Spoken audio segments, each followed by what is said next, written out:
Okey, hari ini video yang kedua tentang kawalan dalaman tapi video ni ialah tentang aplikasi prinsip kawalan dalaman. Aplikasi erti dia kita gunakan prinsip dalam aktiviti urus niaga dalam syarikat. Okey. So hari tu dalam video tu cikgu kata ada banyak aktiviti dalam syarikat kan. Dan ada aktiviti keluar masuk tunai. Jadi kita perlukan gunakan prinsip kawalan dalaman ni dalam mengawal pergerakan tunai. So yang ni tajuk hari ni ialah aplikasi prinsip kawalan dalaman, kawalan ke atas tunai. So bila kata tunai, adanya penerimaan tunai dan pembayaran tunai. So inilah prinsip dia. Okay, untuk setiap prinsip macam mana kita perlu lakukan supaya kita mematuhi prinsip kawalan itu. Okay. Ya, jadi cikgu pergi kepada prinsip yang pertama, penetapan tanggungjawab. Jadi dalam penerimaan tunai,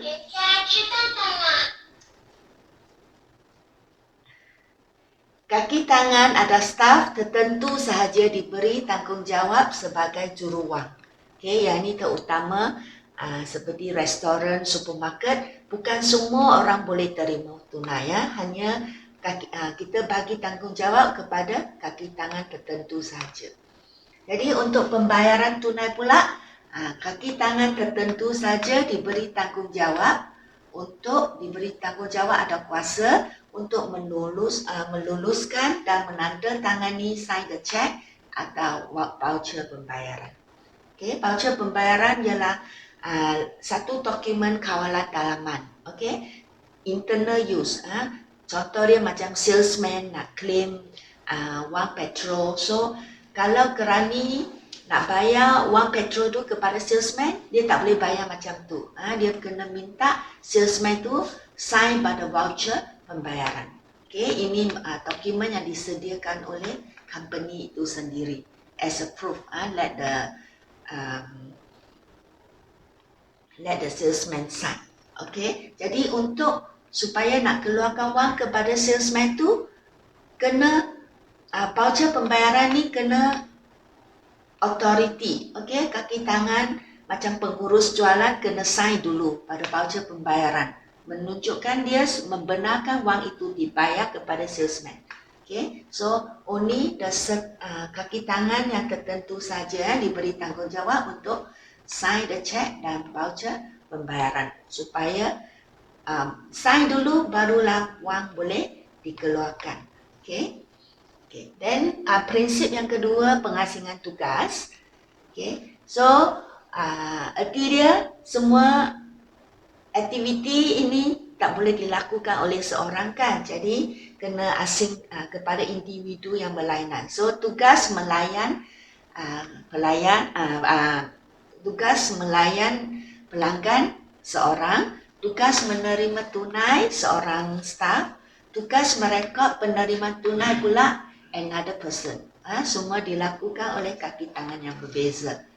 So tentang pembayaran tunai pula, tugas keluar cek, sign the check, okay, menyediakan rekod pembayaran cek, semua dilakukan oleh kaki tangan yang berbeza. Tak boleh seorang.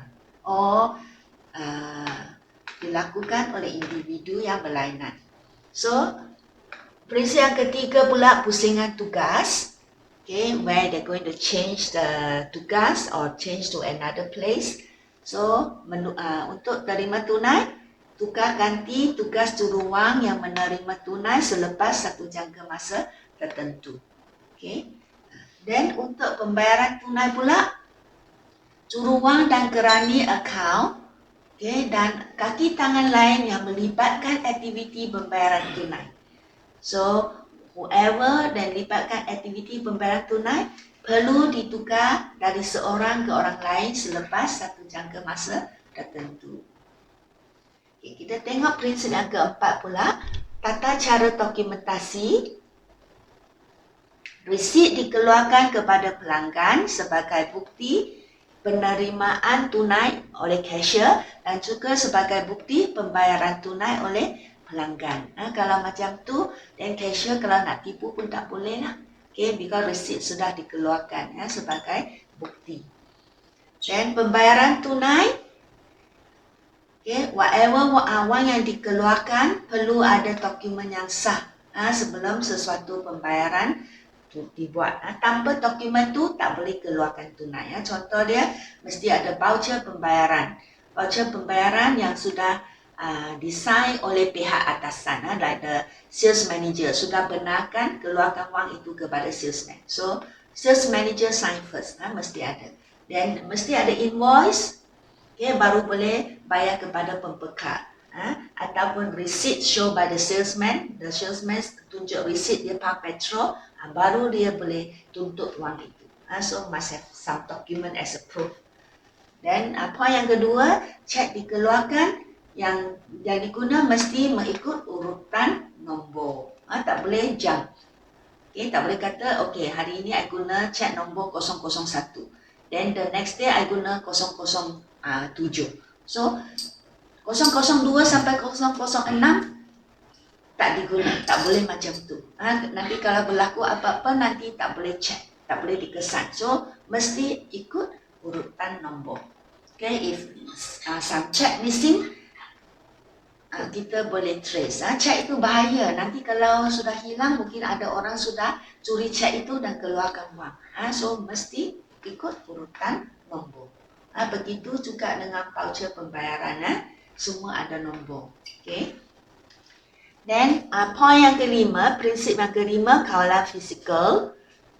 Untuk kawalan fizikal ni dalam aktiviti penerimaan tunai, tunai yang diterima perlu disimpan di peti keselamatan. Tak boleh letak mana-mana untuk menjaga aset kita kan. Aset tunai kan aset. Dan masuk dalam bank serta-merta kalau boleh. Selalu berlaku kan after cuti beberapa hari, macam Christmas nanti, Friday, Saturday, Sunday, holiday. Biasa berlaku ialah dalam 3 hari ni ramai pencuri atau akan masuk curi wang. So better faster put inside bank. Dan satu yang ni semua ada gunalah restoran ke, supermarket ke, kedai jual whatever kedai lah, mesti ada penggunaan mesin daftar tunai. Ini satu poin yang penting.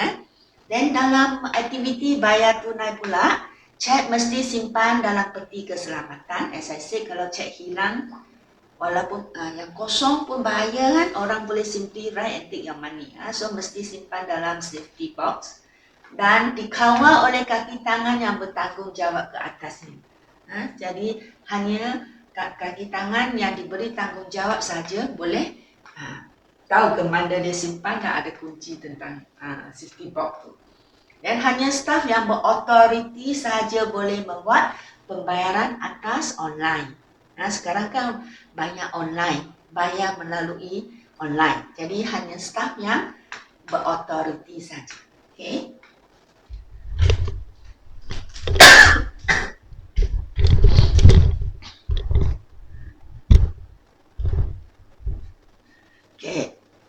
Prinsip kawalan dalaman yang keenam, verifikasi pengesahan dalaman bebas.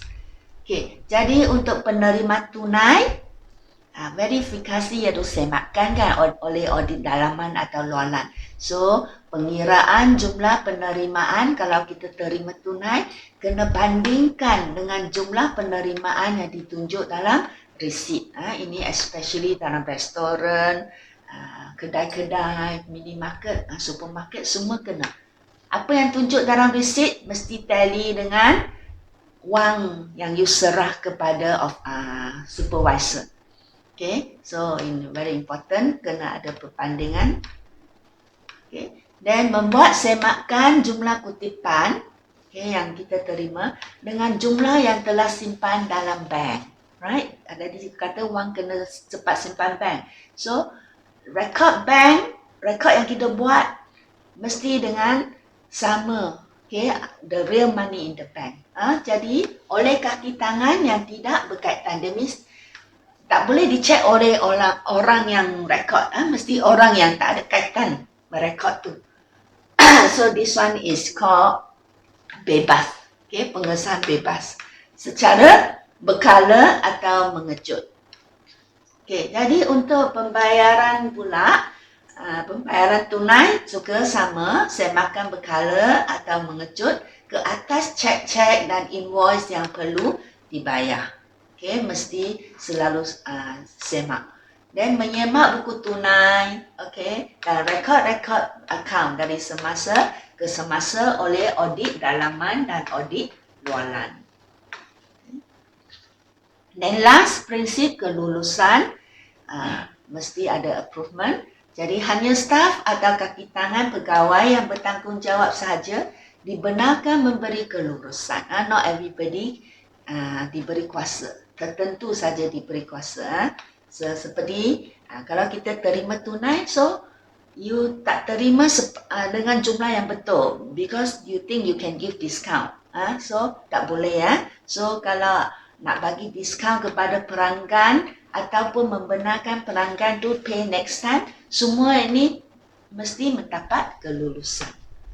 If not, you terima wang dengan jumlah yang tak betul lah. Okay, so you want to have any audit mesti ada approvement.